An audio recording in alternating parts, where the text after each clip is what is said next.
Bom dia. Sejam muito bem-vindos. Hoje iremos realizar mais um evento do ciclo de palestras, que teve seu início originário da parceria entre a Secretaria de Estado de Planejamento e Gestão e o Sindicato dos Gestores Públicos do Estado do Rio de Janeiro, GEST-Rio. Convidamos para compor a mesa de abertura as seguintes autoridades: Senhora Lilian Lima Alves, subsecretária executiva da Secretaria de Estado de Planejamento e Gestão.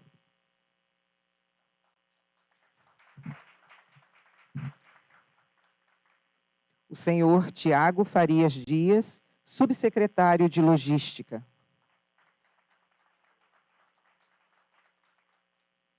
E o nosso ilustríssimo convidado, o doutor Rodrigo Tostes de Alencar Mascarenhas.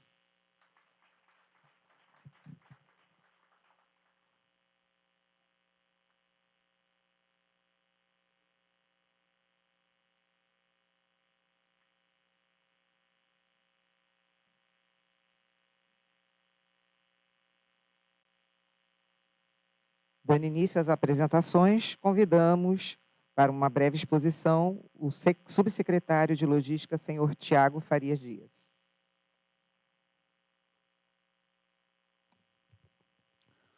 Bom dia a todos e a todas que nos assistem presencialmente, também por transmissão via internet.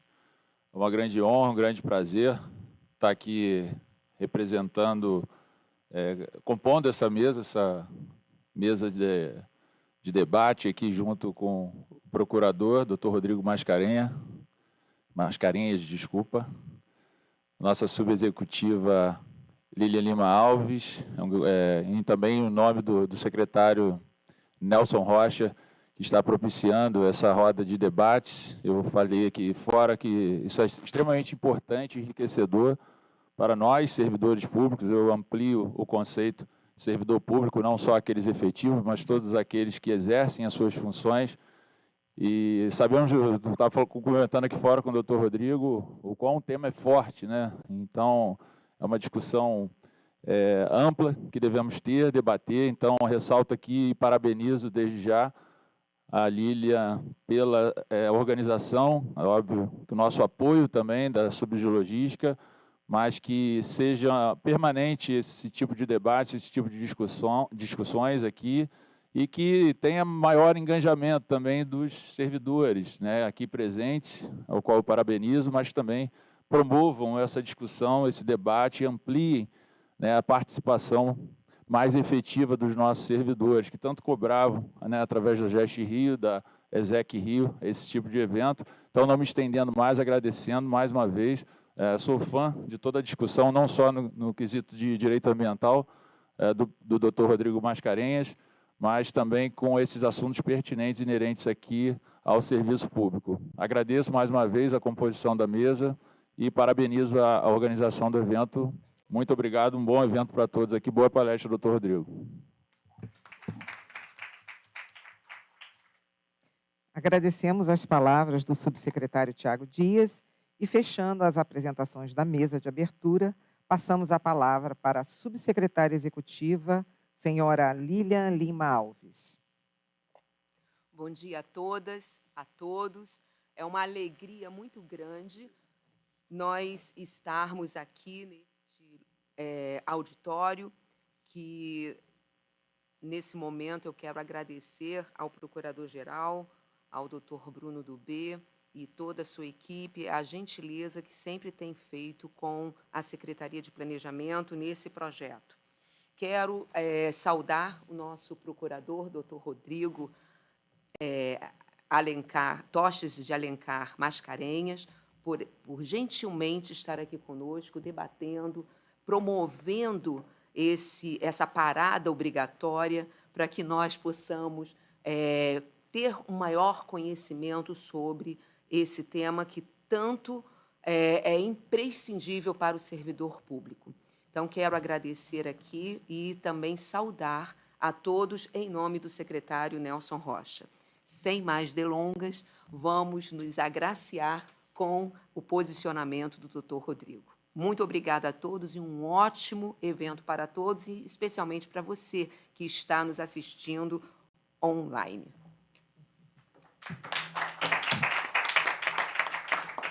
Podemos desfazer a mesa de abertura, por gentileza. Pedimos que as autoridades ocupem seus lugares aqui reservados na plateia.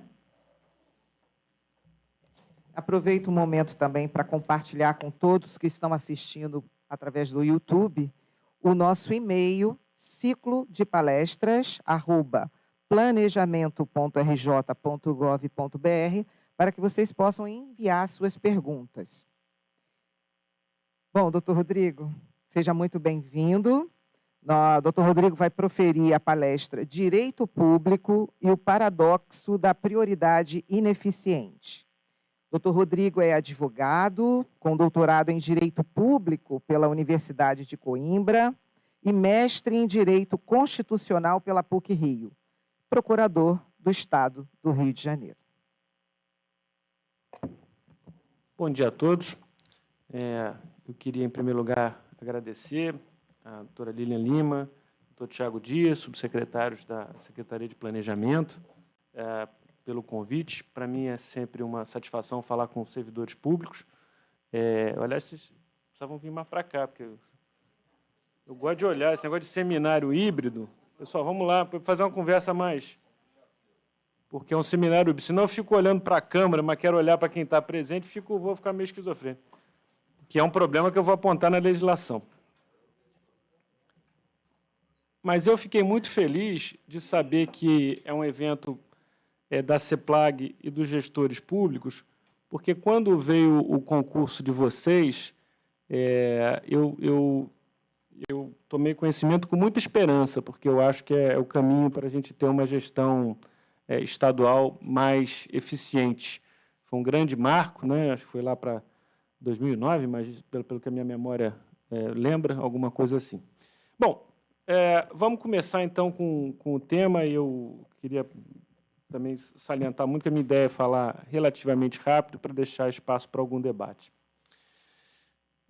Eu vou começar com uma história que é real. Em dezembro de 2005, ou novembro de 2005, o secretário de Fazenda de um município entrou na sala do prefeito e disse assim, município da Baixada Fluminense, assim: prefeito, tem uma excelente notícia. A campanha para o aumento da arrecadação do IPTU com desconto deu super certo. Nossa arrecadação no último mês subiu mais de 30% acima do previsto. Maravilha, né, prefeito? O secretário de Planejamento virou para ele e falou: prefeito, se a notícia for verdadeira, o senhor pode perder o cargo. Como assim? Simples, prefeito. O senhor sabe que a gente tem que gastar o mínimo de saúde e educação, não é? Não, sei. Pois é, prefeito. Como é que calcula o mínimo de saúde e educação? Em cima da receita.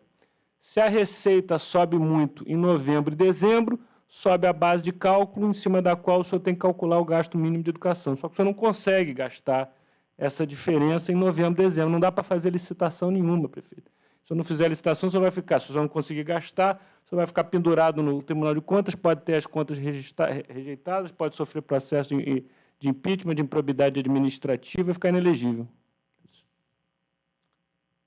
Como é que eu soube dessa história? Essa história é real. Eu soube dessa história porque eu era procurador-geral do município vizinho, capital da Baixada, Nova Iguaçu. Não sei se vocês sabem, mas todos os municípios da Baixada saíram de Nova Iguaçu. É o município mais antigo ali, só Paracambi e Itaguaí que não saiu. Aí, fui procurado pelo meu colega do município vizinho que dizia assim: olha, eu soube que tem uma sociedade de economia mista aí no município. Nova Iguaçu era peculiar. Nova Iguaçu era uma aula de direito administrativo. Tinha uma fundação, uma empresa pública, uma autarquia, uma sociedade de economia mista. Dá para contratar ela direto e sair pintando as escolas, assim, que não precisavam de pintura, pelo menos não precisavam muito, mas dá para sair pintando? E ele ficou frustrado, porque eu disse que essa sociedade estava devendo ao INSS, então ficava difícil ser contratada por esse município. Essa história, para mim, foi fundamental na minha formação para chamar a atenção de incoerências absolutamente absurdas do direito público brasileiro, da legislação que rege os entes públicos brasileiros. Vejam, todos aqui gestores já perceberam que isso é uma armadilha kafkiana. O sujeito é mais eficiente, consegue arrecadar mais para gastar em saúde e educação, mas aí tem que gastar da maneira mais ineficiente possível, porque se não gastar, ele é severamente punido. Bom, vou fazer uma suspensão aqui, porque eu gosto de começar com um exemplo. Um pouco de incoerência faz parte de qualquer ordenamento jurídico. E isso a gente, se não tivesse incoerência, não tinha advogado, né? A gente não tinha profissão. Se não tivesse incoerência e conflito. Então, um pouco de incoerência faz parte.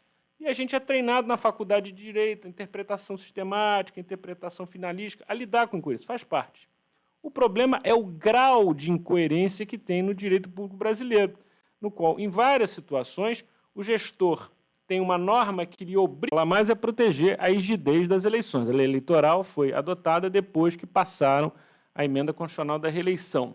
Um grande mal para a República, mas, enfim, foi feita e depois veio a lei eleitoral. Ela traz uma série de regras para fazer com que a reeleição seja menos danosa. Preocupa-se com a rigidez da eleição. Deixa para lá o resto.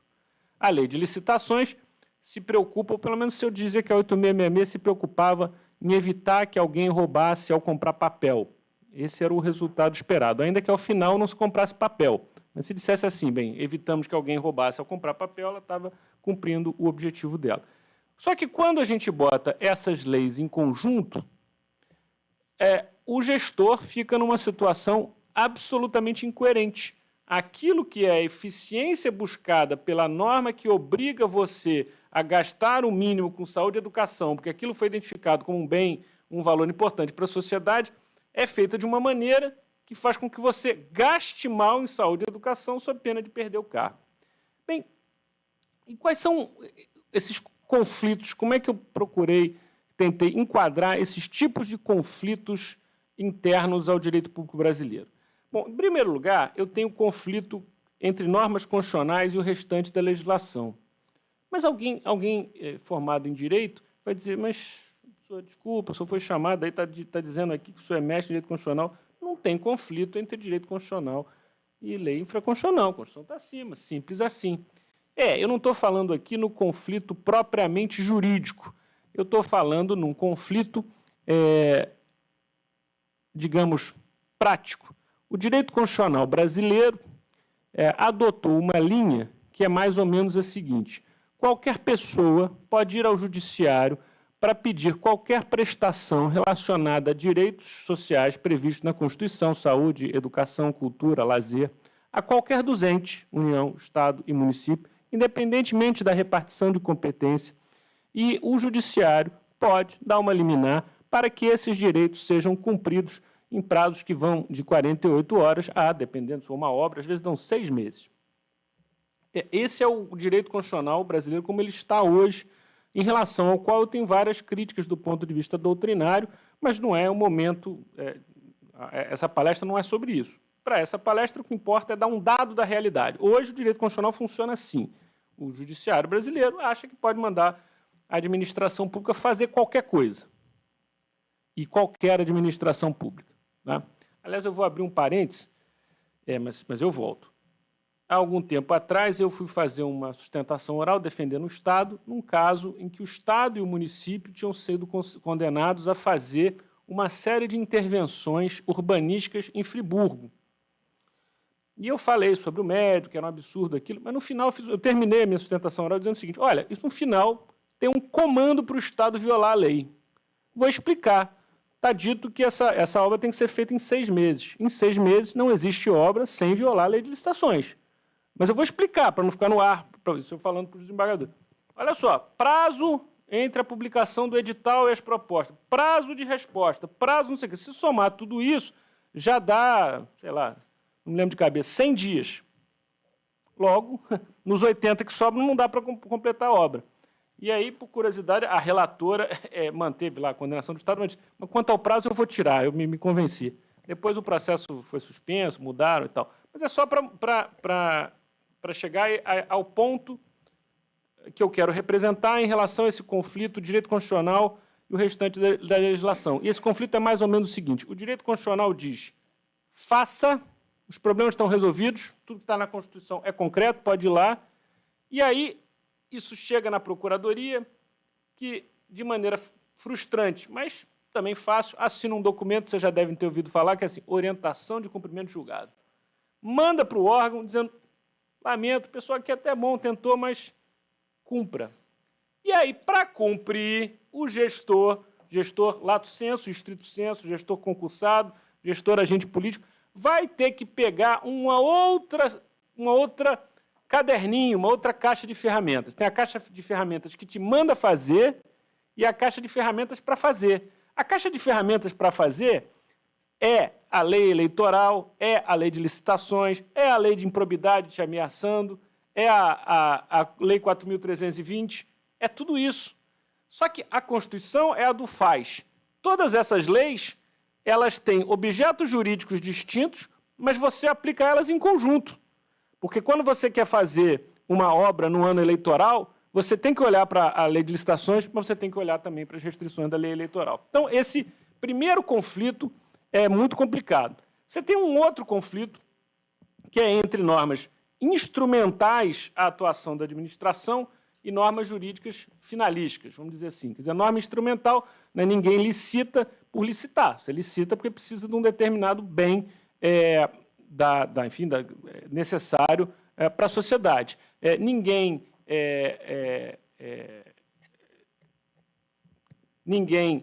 parte do pressuposto, né, que a licitação é um fim em si mesma, ainda que ela exista, ainda que um dos objetivos dela seja garantir a isonomia, seja garantir o princípio republicano. Mas o que eu procuro chamar a atenção nesses conflitos é que, por vezes, as obrigações instrumentais perseguidas por essas leis acabam criando objetivos absolutamente incompatíveis com o objetivo que é garantir aquele bem para o qual aquela lei se justifica.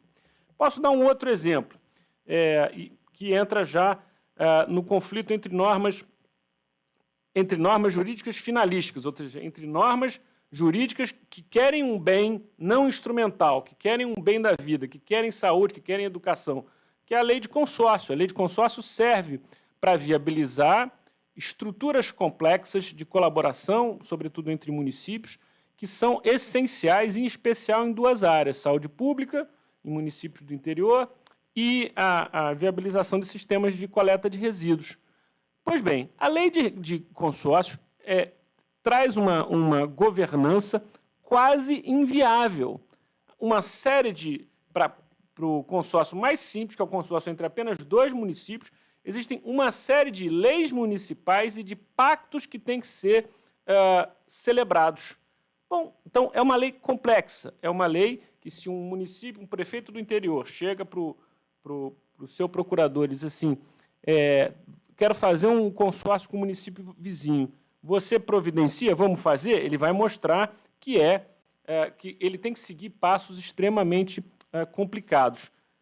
Se ficasse assim, estava complicado, mas vá lá. Só que aí a lei de consórcio chega e cria um tipo de improbidade que é mais ou menos assim. Constitui ato de improbidade administrativa, celebrar consórcio sem seguir os trâmites e os procedimentos previstos nesta lei. Então, é uma lei complicada, professores de direito administrativo interpretam elas distintos dispositivos, dizendo que eles exigem coisas diferentes. Você quer fazer aquilo na maior boa-fé e ainda sabe que, se errar uma questão procedimental, pode responder a um processo por improbidade administrativa. Mas eu queria me dedicar um pouco à lei eleitoral, porque a lei eleitoral, além do primeiro exemplo, que eu acho mais kafkiano, mais chocante, mas ela traz dispositivos que, a meu ver, são absolutamente surreais. Ela traz coisa boa? Traz coisa boa. Ela proíbe show 3 meses antes da eleição. Isso causa algum mal à população? Nenhum, né? Pelo contrário, a população, na maior parte das vezes, será poupada de música, com todo respeito, de muito má qualidade. Então, ela não atrapalha ninguém, ela não prejudica nenhum direito social básico. Mas ela tem a lei eleitoral traz outras coisas surreais. Um exemplo que eu gosto é um dispositivo que diz assim: no ano em que se realizar a eleição, esse dispositivo vai ser burlado agora por meio da emenda constitucional, que é uma das coisas mais lamentáveis, enfim, que aconteceu no Brasil. Mas, independente do que está sendo feito pelo atual governo, a lei diz que no ano em que se realizar a eleição fica proibida distribuição gratuita de bens, valores ou benefícios por parte da administração, exceto no caso de calamidade pública, de estado de emergência ou de programas sociais autorizados em lei e já em execução orçamentária no exercício anterior. Isso significa que, durante o ano eleitoral, eu não posso começar um programa social. Espera aí, não tem um dispositivozinho lá na Constituição, assim, acho que é o 2º ou 3º, que diz que um dos objetivos da República é diminuir a desigualdade social? Não tem isso. Então, eu tenho que passar o ano inteiro da eleição sem um novo programa social? É isso? É isso que está escrito. Ah, mas programa social pode ser usado com fim eleitoral. Pode, é verdade, pode. Mas então, como ele pode ser usado com essa finalidade, num país com enorme carestia, claro que a carestia agora aumentou brutalmente, a gente está vendo o preço do osso, né? A pessoa vendendo osso, vendendo pele. Mas, então, num país como esse, eu não posso começar um programa social no 4º ano de mandato. E aliás, esse foi uma situação que eu vi concretamente aqui com o secretário de Ação Social na época, que era depois foi prefeito de Niterói, Rodrigo Neves, que estava começando um determinado projeto e a gente, enfim, teve que interpretar essa norma para tentar viabilizar aquilo. Imaginam vocês, olha, a gente está vendo um ano eleitoral complicado, ficar sem programa social em 4 anos, não é tanto assim. Tem os outros 3. Tem? Vamos ver se tem.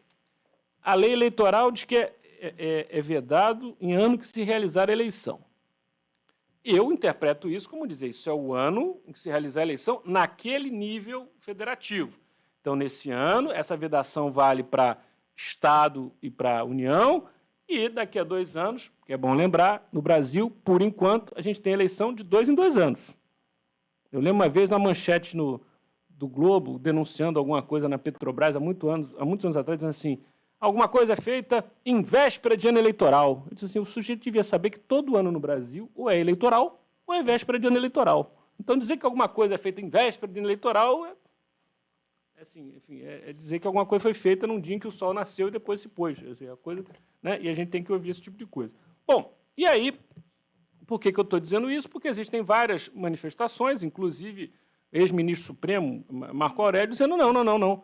Para garantir a rigidez do pleito, no ano eleitoral, essas vedações valem para todos os níveis. Então, aí você já fica assim. Então, um sujeito que assume o mandato, ele vai ter, no 2º ano, vai ser eleição no outro nível da federação, e no 4º vai ser eleição que ele vai disputar ou não. Então, sobra o 1º e o 3º ano de mandato. É isso mesmo? Só que no 1º ano ele assume com o orçamento votado pelo antecessor.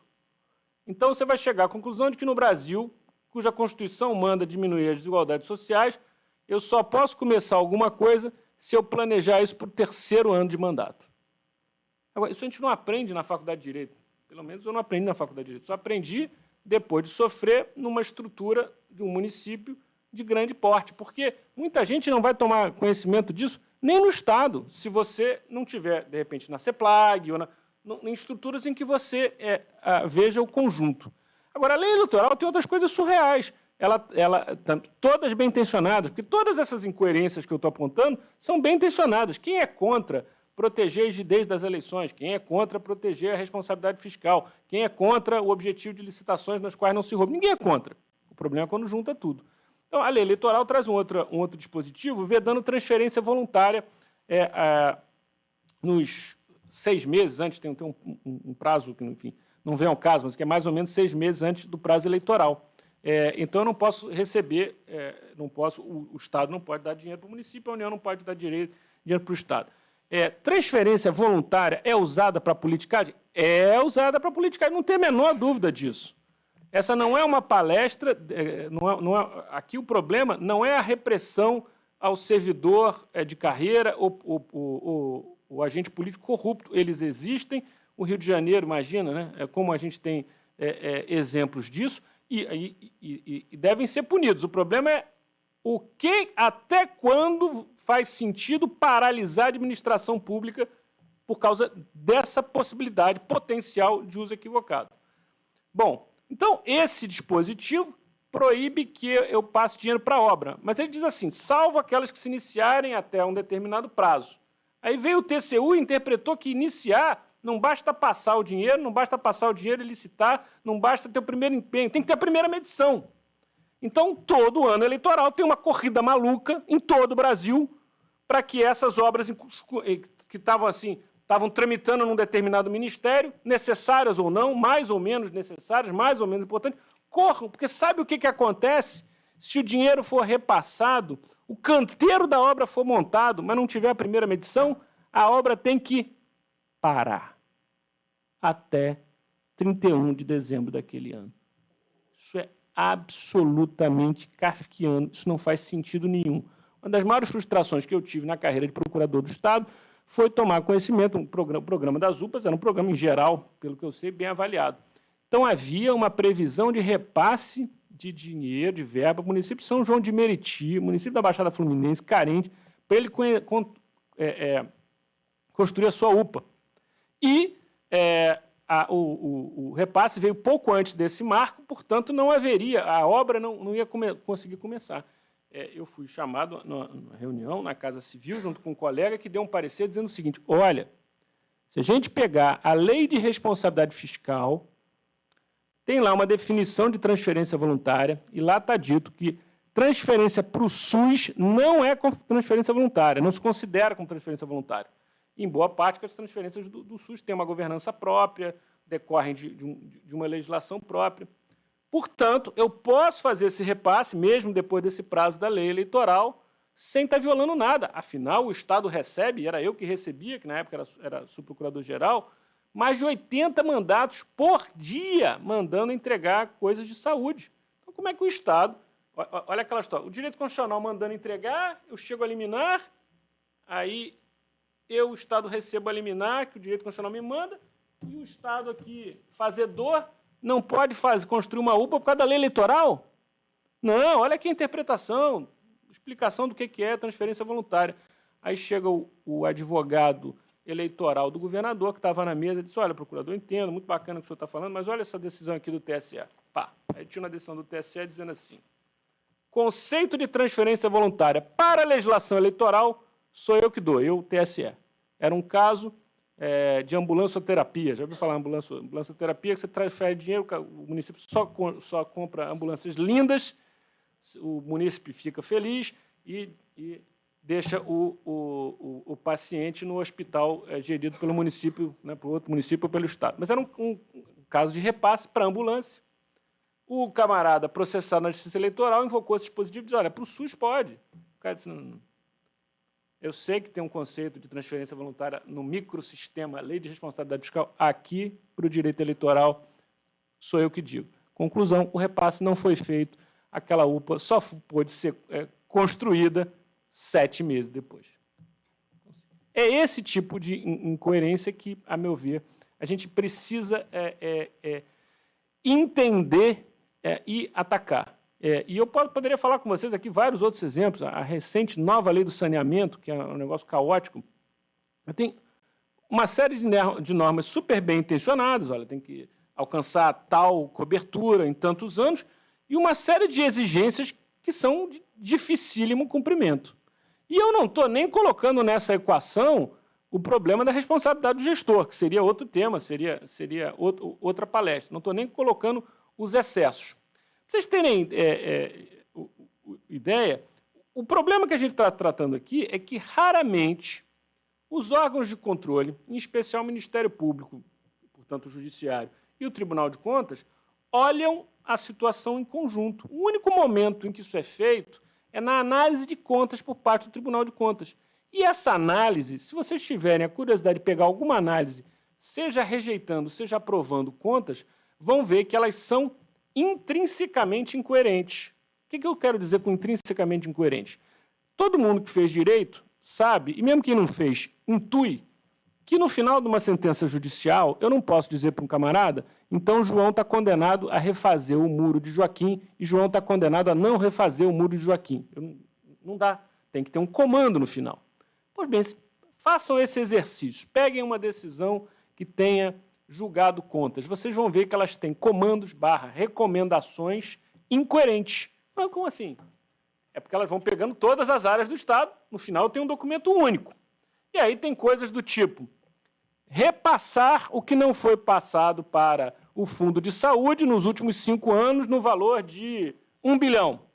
Embaixo, diminuir o endividamento público em não sei o quê. Peraí, como é que eu faço? Eu repasso e o endividamento público vai para a loucura, claro, porque, ou eu não repasso e... Não, só tem que cumprir tudo. O judiciário, isso não acontece, muita coisa acontece no judiciário, mas assim, no final, eu posso não gostar, mas no final tem direito a saber se eu construo o muro para José ou eu destruo o muro de José. E isso, nos tribunais de contas, não acontece e ninguém fala nada. Ninguém fala nada. Azar o do gestor, quem mandou aceitar uma profissão em que você é obrigado a ter a quadratura do círculo, a saber criar a quadratura do círculo. Então, o que acontece? Essa minha a perplexidade é assim, por que essas coisas acontecem? E essas coisas acontecem, a meu ver, é um diagnóstico, posso estar errado, porque o legislador, atendendo a grupos de pressão segmentados, chegou a um ponto em que, no Brasil, todo o setor, todo o centro de imputação de interesses, de lutas, seja ele movimento pela moralidade, rigidez nas eleições, defesa dos deficientes, defesa da criança, luta contra o preconceito, promoção da cultura, promoção da saúde, todos esses setores querem um kit que é composto de dispor de algum dispositivo constitucional, salientando sua importância, dispor de uma lei própria tratando das obrigações do Estado, claro, quanto àquela área. E, em geral, essas obrigações vão estar introduzidas com frases como são diretrizes, são objetivos da lei e tal. Dispor, de preferência, de todo um ramo do direito para cuidar dela. Então, por exemplo, foi o caso do direito ambiental. O direito ambiental nasce do direito administrativo e depois vai se separando. Aí, a cereja do bolo, dispor de alguma norma punindo o gestor pelo não cumprimento de obrigações da área, de preferência um crime, mas o ideal é um crime e um tipo de improbidade administrativa. Dispor de alguma fonte carimbada de recursos para financiá-la, dispor de um órgão do Estado destinado a cuidar apenas ou prioritariamente dela e dispor de um setor de órgão de fiscalização e do judiciário destinado exclusivamente a ela. Preferência uma promotoria especializada do MP. Quando ela consegue isso, ela acha, pronto, meus problemas se acabaram, como dizia lá as organizações Tabajara, o que denuncia a minha idade, que ninguém mais sabe o que são organizações Tabajara, né? Seus problemas se acabaram porque a gente já tem tudo. Só que, quando vai o pobre do gestor, aplicar tudo isso em conjunto, a equação é absoluta desmobilização, a absoluta imobilidade do gestor, que às vezes recebe um ofício da promotoria de tutela do deficiente, dizendo o senhor não tem, as ruas do município ainda não estão com acesso viabilizado para deficiente. Ele vai dizer, olha, eu sei, nós fizemos um levantamento, mas é um município pequeno, 5 mil habitantes, nós temos 4 cadeirantes, por outro lado, eu estou priorizando aqui a construção da UPA. Aí o promotor diz assim, só que tem um tipo aqui de improbidade, não cumprir os requisitos. Tal. Aí ele chega para o procurador dele assim, tem algum tipo de improbidade se eu não construir UPA? Diz, não, UPA, saúde ainda não tem improbidade. Então eu vou fazer, vou adaptar todas as ruas, ainda que sejam só 4 deficientes. Mas quando eu falo um negócio desse, o sujeito diz, mas você está achando que deficiente não é importante? Adaptar a rua não é importante? Claro que não. Isso aí eu posso falar, pedir licença, até enfim, é um toque pessoal. Minha mãe é cadeirante. Ficou, enfim, uma questão aí, uma doença complicada. A primeira vez que eu fui sair com ela em Copacabana, que é bairro de idoso, para andar 2 quarteirões, eu vi o que é. Então, assim, eu tenho toda a noção dessa importância. Todas essas áreas são importantes quando analisadas isoladamente. Cultura, quem é contra a cultura? Tirando essa figura que está aí. Né? Quem é contra a cultura? Quem é contra o lazer? Quem é contra a saúde? Quem é contra a educação? Quem é contra? O problema é que não adianta a gente achar que vai resolver todos os problemas do Brasil apostando na dimensão jurídica, que é uma mágica que a gente fez aqui que ninguém fez. Ninguém na Europa, ninguém nos Estados Unidos acha que a solução para todos os problemas está no direito. Já o direito brasileiro, e eu peço desculpa como representante desse mundo, acha que resolveu todos os problemas a partir da consideração de que a Constituição é plenamente eficiente. E é preciso eu me explicar. Mas você é contra o direito social? Claro que eu não sou contra o direito social. Eu sou até, não tem que falar baixinho para ninguém ouvir, eu sou até meio esquerdista, eu sou a favor de vários direitos sociais. Eu só não acredito em varinha de condão. Pum! Espeça-se a ordem judicial que tudo será resolvido. Porque qual é o problema disso tudo? O problema é que essa esquizofrenia do direito público brasileiro gera ineficiência. O exemplo que eu comecei a dar é lamentável, né? E, aliás, quando eu falei desse exemplo, o exemplo do mínimo de educação, eu comentei isso outro dia com um colega, eu soube que alguma coisa parecida pode acontecer num belo estado entre o mar e a montanha. Eu disse, puxa vida, esse exemplo que aconteceu em 2005, eu pensei, talvez a gente vai ter um problema parecido nesse belo estado entre o mar e a montanha. Isso gera ineficiência, isso gera frustração, isso realimenta a procura do judiciário para dar decisões dizendo cumpra-se, e isso alimenta um discurso de deslegitimização da atividade do Estado e da atividade dos gestores políticos. E esse discurso de deslegitimação gera o que a gente está vendo aqui no Brasil nos últimos anos, né? A possibilidade do arrivista, né? A possibilidade do discurso antipolítica, do discurso raivoso, da desconstrução do Estado. São essas coisas que eu, como servidor público, com pouco mais de 22 anos de Estado, fico absolutamente frustrado e perplexo. Eu agora sou pai de estudante de engenharia, né? E aí vejo como é absurdo o que a gente aprende no direito, que a gente aprende assim, olha, no direito, se o juiz decidir que o círculo é quadrado e ninguém recorrer daquela sentença, o círculo fica quadrado.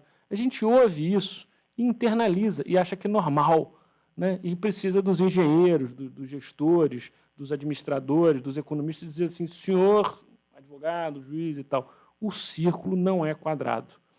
A gente precisa ter ciência dessas incoerências para, idealmente, avisar os nossos legisladores, lembrar, olha, por favor, lembra, não cria um tipo aí de improbidade que vai dificultar o outro lado. E a gente precisa, dentro da academia, dentro da administração pública, né, como aplicadores das leis que nós somos, aplicadores da lei em primeira instância que nós, servidores públicos, somos, precisamos conhecer essas incoerências para, no mínimo, tentar minorá-las por meio da interpretação, porque a gente não pode continuar a incentivar a desmoralização do aparelho do Estado. Muito obrigado pela atenção de todos.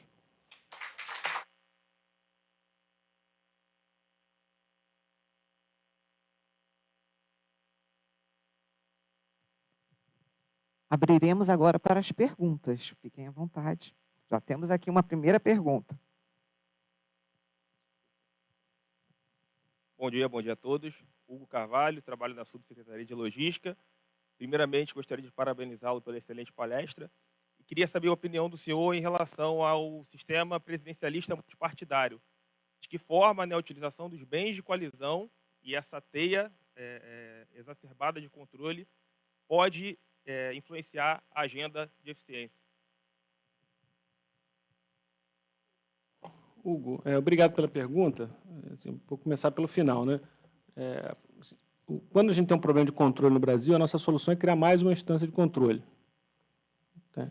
Então, não sei se você tem ideia, mas um município responde à sua controladoria interna, a controladoria, provavelmente a controladoria interna do Estado, se vai dizer interna, mas acaba pelo convênio, ao Tribunal de Contas do Estado, ao Tribunal de Contas da União, ao Ministério Público Federal, ao Ministério Público Estadual, ao Ministério Público do Trabalho. E aí tem uma incoerência que eu esqueci de falar aqui, eu gosto de falar, né? Esqueci nas anotações, mas é um problema difícil do Estado brasileiro. O Estado brasileiro tem uma aposta nos órgãos instrumentais que é surreal. Os órgãos mais bem pagos no Brasil, com direito a duodécimo, com direito a boas carreiras, com direito a boa remuneração, com direito à insulação, algum grau de autonomia, são basicamente as carreiras para fiscalizar. Ministério Público, Judiciário, Tribunal de Contas, a própria PGE, dentro desse quadro, não tem o status do Judiciário e do MP, mas tem alguma proteção maior. Que bom para o Estado, porque são os únicos, é o único corpo jurídico que está do lado do Estado. Então, existem coisas surreais. Se a gente pegar, existem...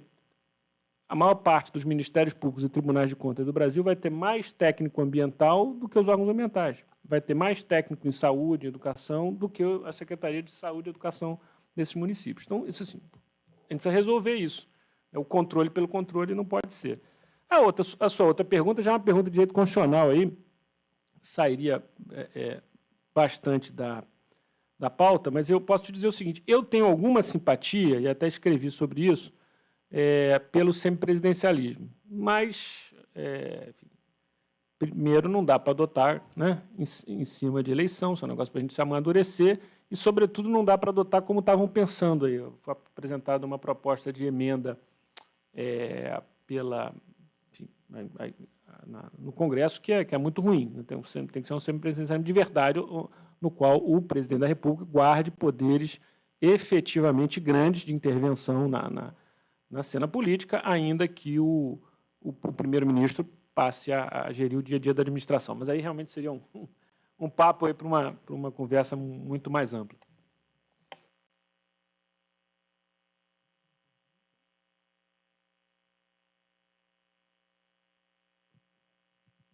Bom dia, procurador. Também parabenizar aí pela excelente palestra. Eu sou Rafael Campos, também sou da Subsecretaria de Logística, e eu queria ouvir um pouquinho da opinião do senhor acerca do ativismo judicial dentro da gestão pública.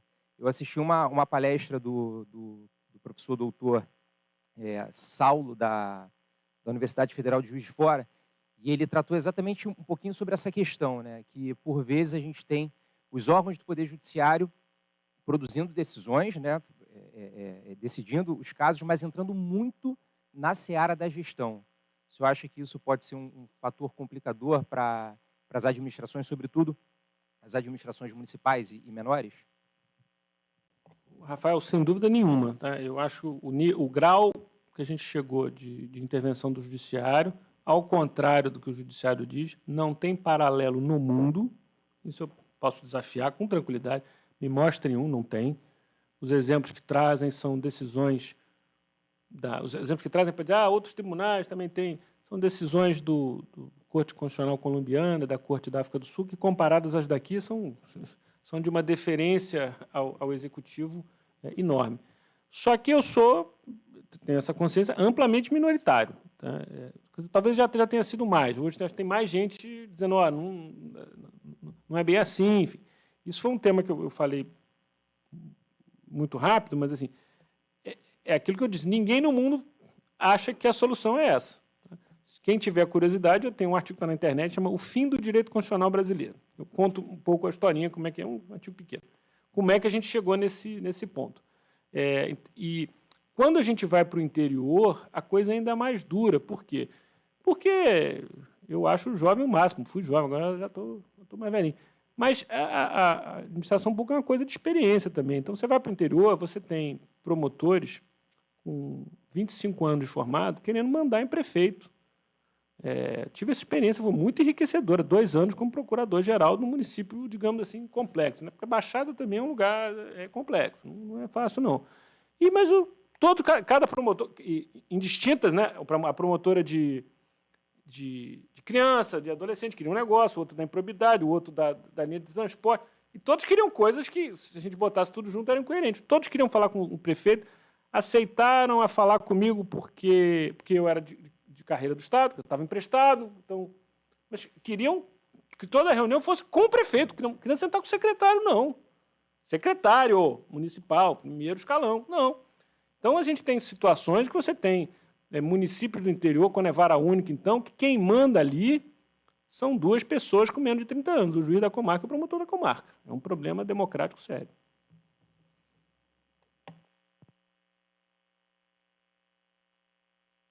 Então,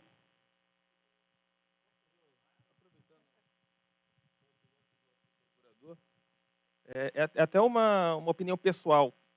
Gostaria de saber a sua opinião em relação à subutilização de outras ciências, outras áreas do conhecimento, em relação principalmente ao princípio da eficiência, né, que nós sabemos que é um conceito de macroeconomia, né, que foi enxertado dentro do ordenamento jurídico brasileiro bem antes da Emenda Constitucional 19 de 98, mas de maneira expressa na Constituição ali e veemente a partir da emenda da reforma administrativa. O senhor acha que essa subutilização de conexão do direito, que na minha opinião, o direito não se basta, conexão com outras áreas do conhecimento pode afetar diretamente essa dificuldade que o Estado brasileiro tem de buscar eficiência? Pode, não afeta, com certeza. O judiciário, mas não é só o judiciário, não. Quem produz em direito devia ter a humildade de olhar para outras ciências, em especial quem estuda direito administrativo devia olhar um pouco, estudar um pouco teoria da administração, e não olha. Vou dar um exemplo para vocês. Eu tenho toda a crítica a esses excessos do judiciário. Mas como é que funciona em saúde? Você tem uma decisão para o Estado entregar alguma coisa e ela não é cumprida, eu tenho uma forma de resolver isso simples. Eu sequestro o dinheiro da conta do Estado. O dinheiro sai, o cara recebe, vai lá e compra. Às vezes não compra, dá outros problemas, mas eu quero dizer, eu resolvo aquilo de maneira simples. E com saneamento? A gente teve aí um processo, né, de concessão parcial de saneamento. Tinha algumas decisões que queriam, ações sobre comunidades específicas aqui e ali no Estado. Eu trabalhei nesse caso dizendo o seguinte, olha só, o judiciário brasileiro, no caso Fluminense. Eu sei que a doutrina majoritária diz que você pode mandar fazer tudo. Quando você manda fazer tudo em saúde, de alguma maneira eu consigo resolver. Em saneamento, você vai dar uma liminar para o Estado resolver o problema do saneamento no Estado em um ano? A empresa vai começar a operar com base nessa liminar? Ela vai receber? Ela vai... Não. O que eu quero dizer é o seguinte, por favor, vejam que há problemas administrativos públicos extremamente complexos. Se você se meter nisso, acabou. E foi feito aí a concessão, mas existem ações aí pipocando para passar uma comunidade na frente da outra. Às vezes é aquela comunidade que é tão miserável quanto a outra, só que essa tem mais mídia, porque, sei lá, porque teve alguém famoso, porque teve uma articulação. A gente sabe que um morador do Rio, o Rio tem centenas de favelas, enfim, comunidades subnormais, para usar um termo técnico, mas algumas têm mídia e outras não. A gente pode citar algumas que têm mídia. Elas não sofrem, quer dizer, às vezes elas até sofrem menos do que outras, exatamente, como tem mídia, já chegou a ter intervenção do Estado. Então, elas conseguem ter articulação, chegar para o promotor e promove a ação. A gente diz, olha, esse programa de concessão, goste você dele ou não, tem um prazo e tem um volume de comunidades subnormais que tem que ser atendido. Se eu chego com uma ordem judicial mandando atender aquela e não a outra, alguém vai ficar de fora e o critério vai deixar de ter sido técnico, né? Então, assim, é um problema. Mas só para eu dizer para vocês que a arrogância do direito não é só do direito público, chegou no Superior Tribunal de Justiça uma decisão, por maioria, mandando condenar uma pessoa, não lembro se era homem ou se era mulher, não me lembro, numa ação contra proposta pelo seu filho por falta de afeto. Não era falta de alimentos, né? Alimentos é o termo técnico que a gente usa no direito, para o dinheiro, para sobreviver. Não, eu disse, olha, eu não tive afeto. Gente, isso é um problema da humanidade, psicológico. Não se resolve isso no direito. Você imagina, agora eu vou dar afeto ao meu filho, porque sei lá, né? Ele faz direito, depois vai entrar com ação. Não dá. Então, isso é uma pretensão do direito que a gente precisava baixar a bola. Não sei se vai baixar, não, mas enfim. Alguma pergunta?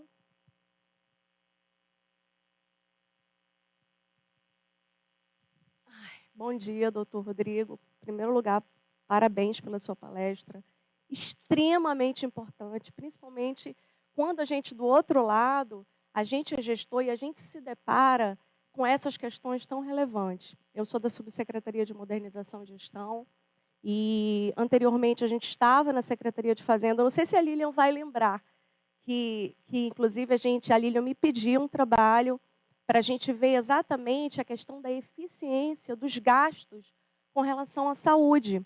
E a gente tem poucos trabalhos acadêmicos em torno dessa temática.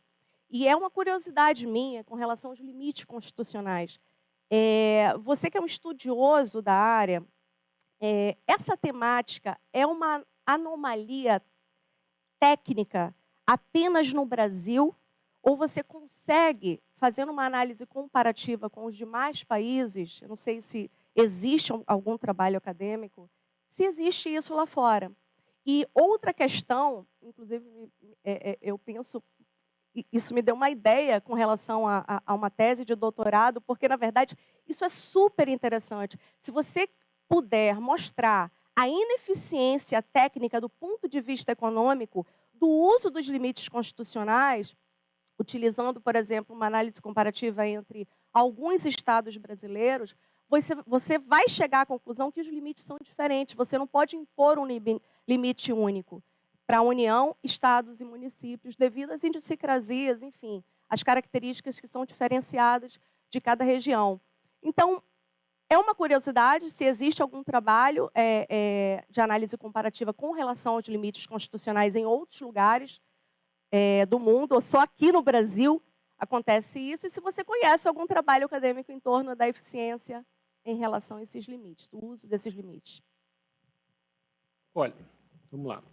Em matéria comparada, não conheço nenhuma Constituição que trate da matéria e duvido que exista. Não posso cravar, mas duvido que exista, sobretudo porque é difícil achar Constituição tão detalhista e tão prolixa quanto a brasileira. Existem aqui nos nossos vizinhos. Posteriormente, em 88, sobretudo na Bolívia, a Bolívia e o Equador aprovaram uma Constituição maior ainda. E que me deixa um pouco preocupado nessa história, achar que basta botar no papel. Agora, quanto à eficiência desses gastos, eu não gosto da ideia do gasto obrigatório, mas eu teria, no Brasil, a gente tem que entrar num outro registro, né? Eu falei aqui para o bom gestor, para o gestor sério, mas está cheio de picareta.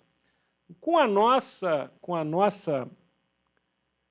situação política, eu relutaria a jogar no lixo as limitações. Eu tenho um grande amigo que é um dos maiores especialistas em legislação de educação do Brasil, é um consultor legislativo de carreira da Câmara, chama Paulo Sena Martins.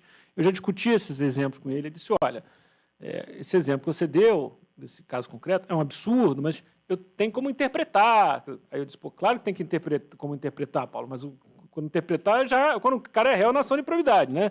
Você interpreta. Ele disse, então precisava fazer uma mudança legislativa, mas eu posso fazer uma mudança legislativa que tire essa incoerência que eu apontei. É só eu dizer, eu tenho uma média, eu desconsiderar aumentos na arrecadação no último quadrimestre, eu teria saídas. Tá? Então, o que eu quero dizer é assim, embora eu tenha antipatia pelo gasto mínimo, e, sobretudo, antipatia pela sua expansão, né? Eu não quero que cada setor ache que a cultura vai com gasto mínimo.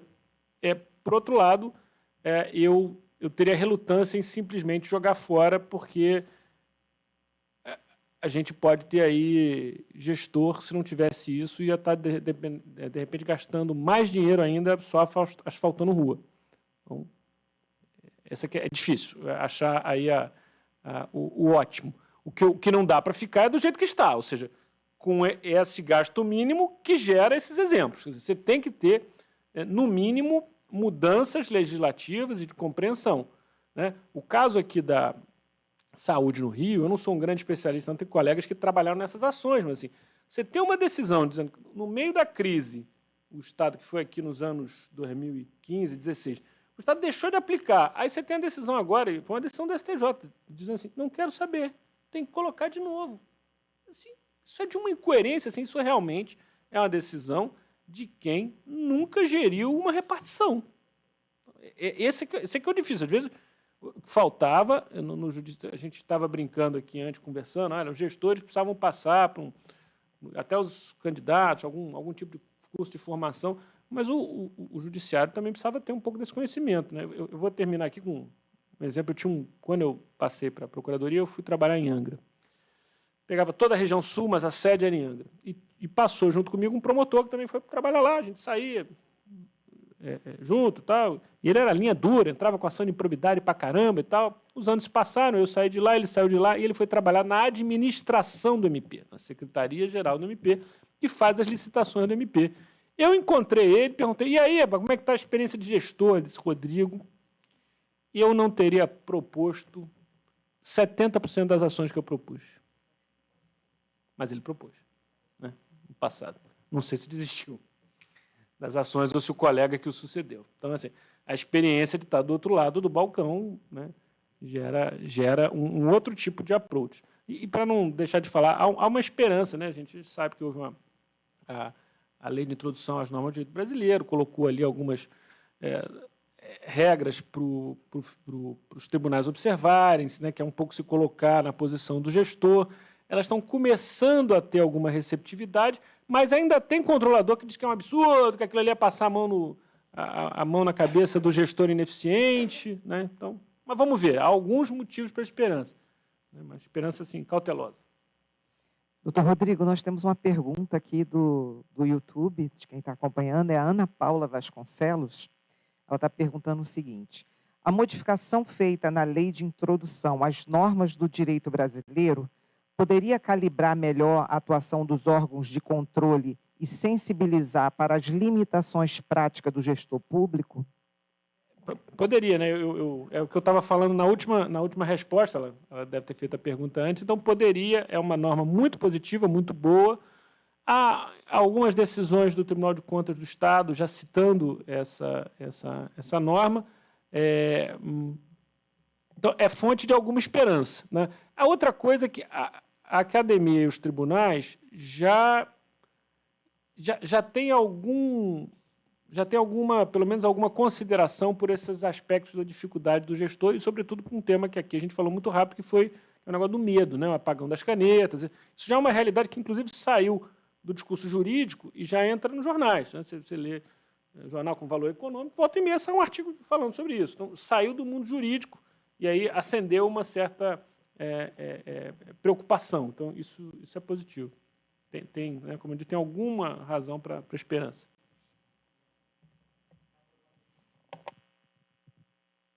Acho que não. Doutor Rodrigo, muito obrigada por sua participação aqui no ciclo de palestras. A gente fica agradecido por compartilhar conosco os seus conhecimentos e dedicar seu tempo aqui ao ciclo. Eu vou passar a palavra à doutora Lília Lima para que ela faça as considerações finais. Obrigada a todos. Essa palestra, doutor Rodrigo, nos fez várias inquietudes. Nos trouxe várias inquietudes, inclusive sobre a assimetria das informações entre os agentes de controle, me trouxe a supremacia do interesse público, o que vamos fazer com esse interesse, se vamos sempre pegar como sendo o nosso álibi para as defesas, ou se vamos sentar à mesa e fazer uma grande discussão sobre os limites. Como Luana trouxe, nós estávamos na Fazenda e começamos, então, a ter que fazer algumas discussões e defesas com os nossos queridos promotores, né? E numa dessas discussões, sobre o cumprimento do artigo 212, eu fiz uma provocação para o promotor e ele simplesmente fez a seguinte fala: doutora, eu sou aquele que tem que zelar pelo cumprimento da Constituição. Não importa o bom senso, não importa a situação, que no último 2 meses eu falei assim, então quer dizer que a gente tem que botar o pé no freio e não arrecadar mais, porque não vai haver condições de cumprimento de índice. Então, há que se sentar à mesa todos os agentes e fazermos uma discussão e uma proposta de repensar o que está sendo imposto nas normas, né? Muito obrigada mais uma vez. Sou extremamente grata e estou grandemente satisfeita em poder fazer essa discussão, esse pequeno ponto que nós iniciamos aqui sobre um assunto tão importante, porque daqui a pouco não vai haver mais gestores, bons gestores, gestores honestos, gestores com boas intenções, do jeito que está o conjunto de normas. Mas, então, me lembro também uma palestra que eu estava presente com a conselheira Mariana, do nosso TCE, em que ela falou assim, há de ser essa casa, ela dizendo na presidência, de que irá valorizar o bom gestor, porque daqui a pouco não haveremos mais de deparar com gestores por esse excesso de cumprimento. Então, estamos aí, existe esperança, né? Então, vamos realmente continuar com esse ciclo de palestra, trazendo profissionais do nosso Estado que tenham essa coragem de fazer uma inquietude, né? De trazer a discussão. Mais uma vez, eu quero lhe agradecer muitíssimo por estar aqui compartilhando conosco o seu saber. E sempre termino trazendo essa reflexão de Provérbios 3. Né? Quem busca o entendimento, a acha. Então, parabenizo a todos vocês e a você que está também no nosso YouTube, trazendo um pouco de uma parada para que a busca do conhecimento seja enriquecedora no nosso dia a dia. Um excelente dia para todos nós e um forte abraço para o procurador Bruno Dubê e em nome do nosso secretário Nelson Rocha. Um dia abençoado para todos.